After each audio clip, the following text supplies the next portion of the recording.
Hai paura? Are you feeling a bit nervous?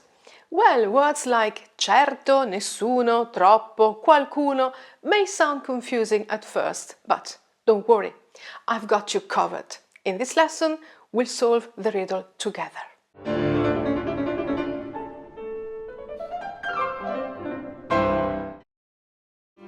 Ciao, sono Anna e questo è My Italian Circle. Welcome back to Italian Grammar Explained in English.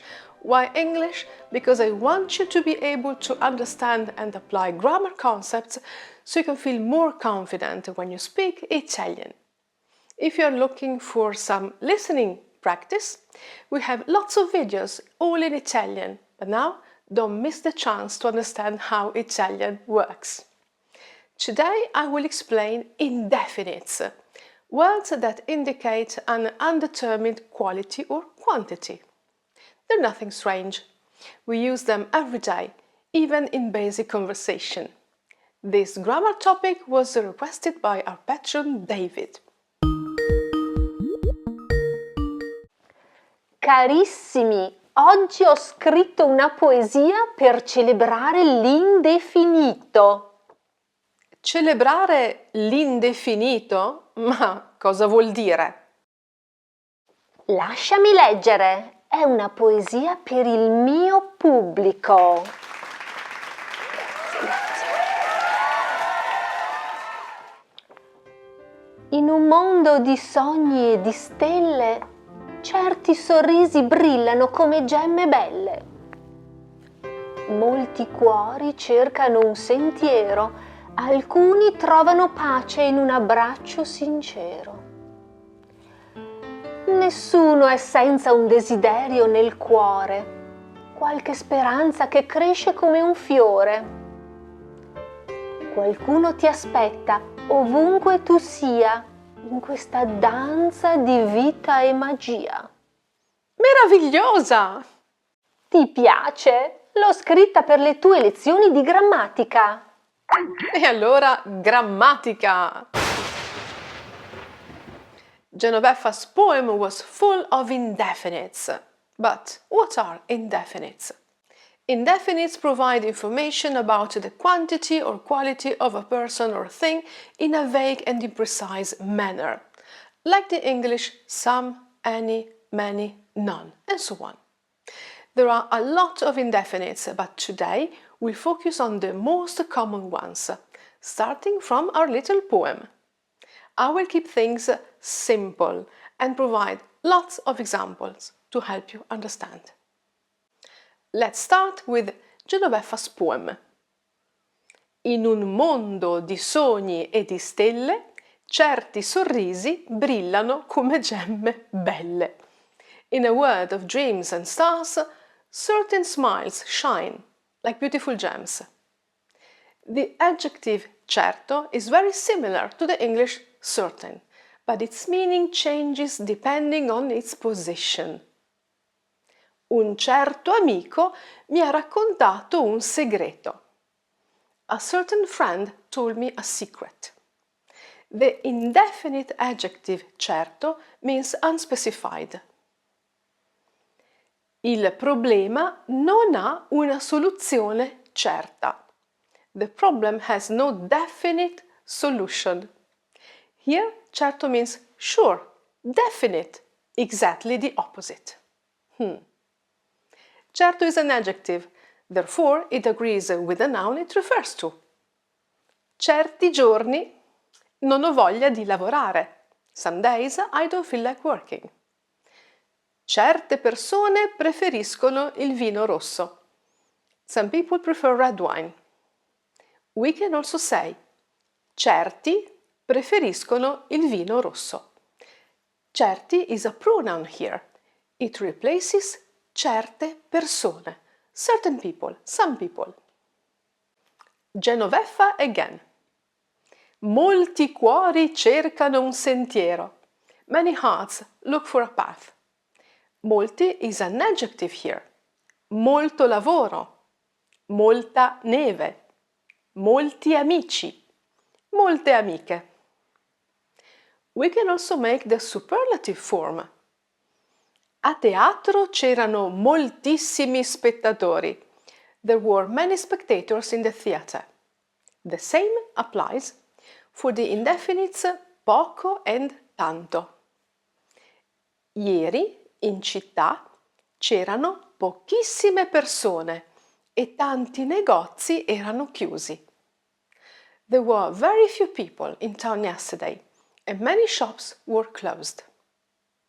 Many learners have trouble understanding when words like molto, poco, tanto and troppo should agree with the noun and when they should be invariable. Let's clarify. Paolo e Alessandro hanno molti colleghi. Paolo and Alessandro have many colleagues. Molti is an adjective here because it modifies a noun, colleghi. Therefore, it agrees with the noun, molti colleghi. Easy. Paolo e Alessandro sono molto stanchi. Paolo e Alessandro lavorano molto. Paolo and Alessandro are very tired. Paolo and Alessandro work a lot. Molto is an adverb here because it modifies an adjective, stanchi, or a verb, lavorano. Remember, adverbs are invariable, so they don't change. That is why we can't say Paolo e Alessandro sono molti stanchi. We must say Paolo e Alessandro sono molto stanchi. The same applies to the words poco, troppo, tanto. They can be indefinite adjectives or adverbs. Molte persone ti stimano. Adjective. I tuoi colleghi ti stimano molto. Adverb. Ho molte biciclette. Adjective. Sono molto stanca. Adverb. What about this sentence? Molti ti stimano. Molti here is an adjective, an adverb, or something else.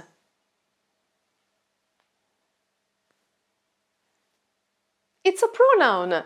Instead of saying molte persone or molti amici or molti colleghi, we just say molti, many.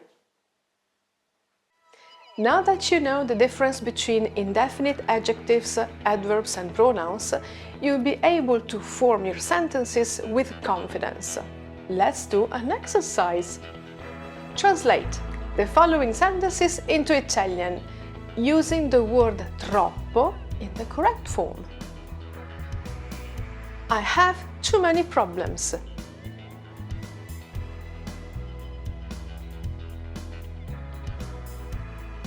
Ho troppi problemi. My colleagues work too much.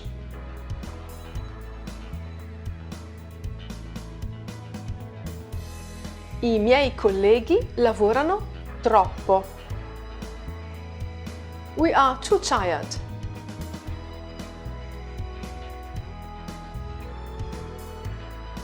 Siamo troppo stanchi. Let's keep working on our poem. Alcuni trovano pace in un abbraccio sincero. Some find peace in a sincere embrace. Alcuni and alcune can be pronouns, meaning some people. Alcuni studiano italiano, altri studiano francese. Some study Italian, others study French. We can also use them as adjectives before nouns. Alcune persone amano il rock. Altre persone amano l'opera. Interestingly, there is a difference in meaning between singular and plural. The singular form alcuno means no one, nobody, and we use it only in negative sentences. Non ho alcuna notizia. I have no news. Non ho alcun amico a Roma. I don't have any friends in Rome. Here, alcuno has the same meaning as nessuno, which I will explain in a moment. In affirmative and interrogative sentences, we use qualche. Ho qualche amico a Roma. Hai qualche amico a Roma? The singular form follows the rules of the indefinite article un. So we have alcuno, alcun, alcuna, alcun amico, alcun bisogno, alcuno studente, alcuna intenzione. Nessuno è senza un desiderio nel cuore. No one is without a wish in the heart. Nessuno means no one, nobody, none. It has only the singular form, masculine or feminine. It can be an adjective or a pronoun. Nessuno studente ha passato l'esame. No student has passed the exam. Nessuno ha studiato abbastanza. No one has studied enough. Attenzione! When nessuno follows the verb, we also need the negation non. Nessuno ci ha visti. Non ci ha visti nessuno. Nobody saw us. We can use it in affirmative, negative and interrogative sentences. Nessuno ha visto il film. Nessuno ha visto il film? Al cinema non c'era nessuno. Nessuno also follows the rules of the indefinite article un. Nessun amico, nessuno studente, nessuna intenzione. We are almost at the end. Qualche speranza che cresce come un fiore. Some hope that grows like a flower. Qualche means some or any. Avete qualche problema? Do you have any problems? Ho qualche domanda. I have a few questions. It's similar to the partitive article. Avete delle domande? Do you have any questions? The word qualche is invariable and it's always singular. Don't say ho qualche amici, but ho qualche amico. In the negative form, we use other indefinites. Non ho nessun amico, ho pochi amici. Last one for today. Qualcuno ti aspetta ovunque tu sia. Someone is waiting for you wherever you are. Qualcuno is only singular, masculine or feminine. Qualcuno or qualcuna. And it's only a pronoun. So don't say ho qualcun amico. Use qualche instead. Ho qualche amico. Qualcuno ti ama. Someone loves you. Qualcuno is an unspecified person here. Someone. We often use qualcuno before the partitive article dei, delle. Qualcuno dei miei studenti è molto bravo. Some of my students are very good. In this case, it indicates a small number of people, not just one person. Now, if you go back to the beginning and listen to Genovefa's poem again, everything should be clear. But first, leave a comment below to let me know if you enjoy this lesson or to ask me questions if you have any. To help you practice and remember all these concepts, we published more exercises in our additional material on Patreon.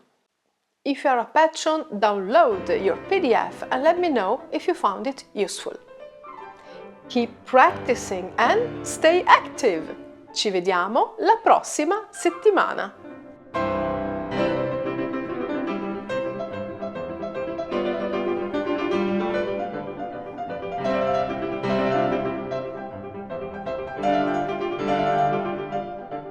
Ciao, sono Genovefa e questo è My 10 Circle. Non c'ho voce. Benissimo. Ma vabbè, sono vecchia, cosa vuoi mai? Sono Genovefa.